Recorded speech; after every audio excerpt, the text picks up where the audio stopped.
The oceans of our blue planet represent an immense ecosystem. They cover 71% of the Earth's surface, the equivalent to twice the surface area of Mars, plus almost twice the surface area of the Moon, and have a total volume of 1.3 billion cubic kilometers, embodying more than 97% of all the water found on Earth. Our well-being directly depends on healthy, functioning seas which provide us with food, medicine, and energy.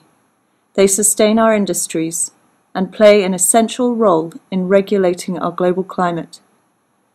Marine life and landscapes have great spiritual, aesthetic, and recreational values. Due to their enormity, the oceans have long seemed impervious to our influence. But today, there are many signs that marine ecosystems are experiencing unprecedented environmental change driven by the activities of man. The cumulative and interactive effects of these different pressures over time can seriously disrupt whole ecosystems and the services that they provide. To effectively combat these problems, we need a better understanding of how human activities interact and together affect different parts of the marine system. There have been many assessments of the marine environment, which tell us a great deal of valuable information, and yet we still do not have a complete picture of the state of our oceans. What we need is a systematic effort to keep under continuous and regular review the state of the world's oceans and how we use them.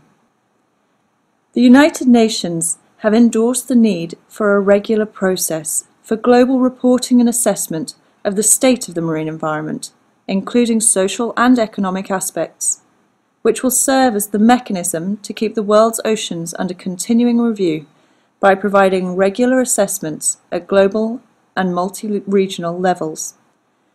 Based on sound science, the regular process is structured around 4 fundamental building blocks, aiming to build capacity, improve knowledge and methods of analysis, enhance networks and the transfer of knowledge, and facilitate communication in order to help improve responses from national governments and the international community to the challenges posed by these changes.